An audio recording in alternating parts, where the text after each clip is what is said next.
Hey everybody, it's Ron from Ron's Basement. Thank you for joining me. Today I have a video for you about first mining gold.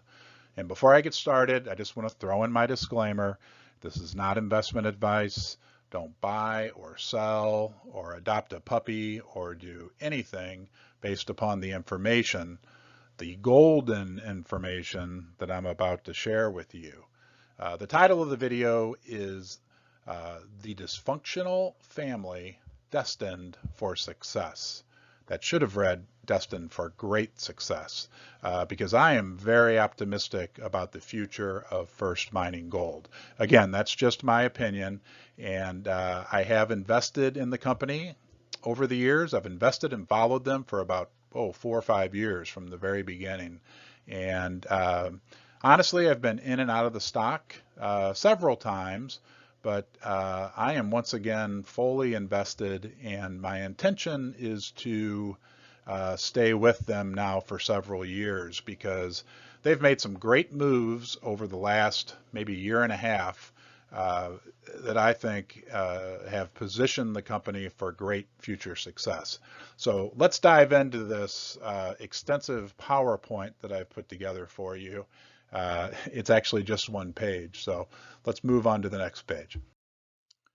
Okay, so I was thinking about the company this morning and going through my notes that I've kind of accumulated over the years, and it dawned on me that First Mining Gold is kind of like a very successful or a soon to be very successful dysfunctional family. And hey, we all know that most real successful families are somewhat dysfunctional. So I'm going to share with you my thoughts, and uh, maybe it'll help clear up or help some people that I think maybe can't see the big picture about what's going on with this company. Maybe it'll help them or help you kind of see the moving pieces in a different way, and why this very well may be one of the best opportunities in the gold mining sector. So if I were to compare First Mining Gold to a family, first off, you've got the rich grandpa, the really rich grandpa, who's kind of the patriarch of the family. He started the family, and that would be Keith Neumeyer. Keith owns about 20 million shares in the company, and he is the founder of First Mining Gold. About 5 years ago, he started the company in the depths of the gold mining depression, I guess you would call it. When gold was selling for $1,100 an ounce, about half of where it is now. Keith went around and with the previous CEO, they acquired uh, just a great number of high quality gold projects that were selling for pennies on the dollar. Some of these companies had gone bankrupt because of the low gold price. Other ones had just kind of stopped developing. So they were able to put together a great stable of high quality gold projects. So yeah, Keith is he's the rich grandpa of the family. He's the chairman. He is considered to be like one of the best in the gold mining sector.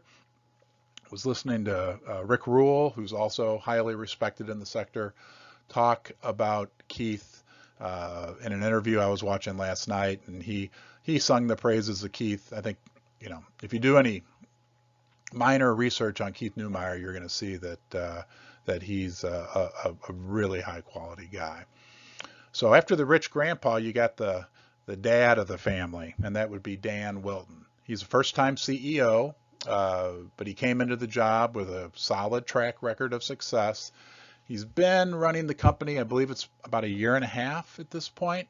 Very driven, and he has a very large POIC, POIC. That's an acronym that I've created that stands for percentage of investable capital. What I mean by that is Dan has a big percentage of his personal investable wealth invested in the company. At least that's what I've kind of been able to put together from kind of observing and listening to him over the years. He's put a lot of his own personal money into the stock of the company, which means he's aligned with the shareholders, which is very, very important.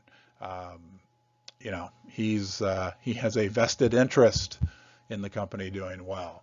So you got Dan as the dad. He's not doing too bad himself. He's got about $50 million. And I don't mean that on a personal level. I mean that as the company has $50 million in cash. So they've got the company has a nice cushion and is well funded at this point. But he's got some kids. We're going to talk about his first three kids first here. The first three kids are kind of out of the nest at this point. And these are the three projects that the company has been able to establish some joint venture partnerships with, where other companies have taken over the projects and are going to see them through development. So that first kid would be their Pickle Crow project, which Autico from Australia has taken over and is doing, do some research on Autico and Pickle Crow. Very impressive. They've done a ton of drilling. They've put together some great numbers. It's one of the higher grade, if I read this correctly, one of the higher grade gold projects now in Canada. So that's going very, very well. The second kid would be like a kid who's in his final year of law school. That'll be Treasury Metals. The company kind of sold their Goldland project to Treasury Metals, and in return they were given a 40% equity stake in Treasury Metals, which will soon be lowered to 20% because half of that 40% will be distributed to First Mining Gold shareholders. That's sometime in early July. And that third kid, who's kind of out of the nest right now, is their Brook project, which is in Newfoundland, which is a super hot mining area right now, and that's with Big Ridge Mining. That's just recently closed here in early June, so that's early days, but that project looks really good. I think it's also got like a 1 million ounce deposit on it, and there was a past producing mine there, great infrastructure in place, and so the company has kind of joint ventured these three projects, and as a result of that, they don't have to watch over them anymore. I mean, they'll be watching to see how their joint venture partners are doing, obviously, but they're able to now focus on the rest of the family, the remaining 4 kids, or 3 kids and a nephew. I'll get to that in a second. But they do still retain and all the deals are a little different, but essentially in all of them, they're going to retain like a 20% interest going forward as mines get developed and whatnot. And you can assign about $100 million of real kind of tangible value to those 3 projects, either based on net present value calculations or the value of the stock that these joint venture partners have been required or will be required to give First Mining Gold. You can again, can come up with about $100 million of value there. The fourth kid in the family, this kid's interesting. He loves to swim and be underwater, but he gets the least attention from outside the family. However, this kid is destined to be the most successful. As a matter of fact, we kind of have a crystal ball. This kid who likes to swim and be underwater is actually someday going to be a billionaire. He's got a great swimming coach. The guy's practically Aquaman who's teaching this guy to swim. And like I said, we know this kid eventually is going to be a billionaire, but everybody outside the family doesn't really realize this yet. And then there's a wife, and she brought some kids in from a previous marriage. The first kid, high schooler, top of his class. That's the Quebec properties. Those have about a 1 million ounce deposit on them. Basically get no value for that in the stock price. The second kid is also the top of his high school class. That's the Cameron project, which is in Canada, right, kind of close to, relatively close to the other spring pole and golden projects. But Cameron also has a 1 million ounce deposit. Again, you know, pretty much ignored by everybody outside the family. And then there's this little nephew who's being taken care of by the family. I guess the wife's sister died or something, so she took in this nephew. That's the royalty portfolio. The company, as they've done these JV partnerships on the first 3 kids, Pickle Crow, Treasury Metals, and Hope Brook, they've retained royalties, attractive royalty, and then they also had some other royalties from previous deals. They've got a great royalty portfolio. I've heard a few people say it would be the envy of many small royalty companies.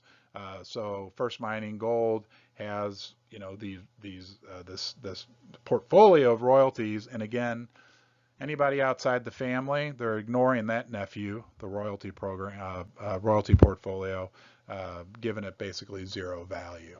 So when you add up, you know, what that future billionaire and you know, those kids that are in high school, the Quebec and the Cameron projects, you add that to the future billionaire spring pole project and the royalty portfolio, the market's given them about 70 million in value for that, which is crazy. So anyway, that was my attempt. I may have confused you more, but to me, I don't know. I was thinking about the company this morning. I thought it's kind of like a family, you know, with these kids that are all destined for greatness. And the dad has, you know, struck deals with several of them that he gets to keep 20% of their income in perpetuity. These kids all live in Canada. It's a nice place to live. You know, all these projects are in Canada or in great jurisdictions. And one other thing about the company that I just couldn't fit into the family analogy, but there's a lot of drilling. I think 120,000 meters this year alone, when you add up what the JV partners are doing, along with what First Mining Gold is doing on their own. So anyway, I hope you enjoyed my video. You know, I'm real optimistic on this company. Like I said, don't buy, sell, or adopt a puppy based upon anything that I said in the video. And, you know, we'll see where this company goes. But boy, I think part of I think there's 2 things that are holding the stock down. Number one, the stock's been stagnant for years. So there's a lot of people who have grown frustrated. There's a lot of overhead baggage on the stock, if that makes sense. So I think that's held the stock back. And I also think that, you know, with all these different pieces going on, most people don't have won't invest the time or maybe don't have the intellectual horsepower to grasp kind of all the moving pieces, all these different projects, and how when things begin, and I believe things are now starting to solidify, how there could be a confluence of just great factors kind of propelling this company forward. So just my opinion. Great company, great management, and we'll see where they go. So everybody have a great day. Thanks for listening, and I'll talk to you soon.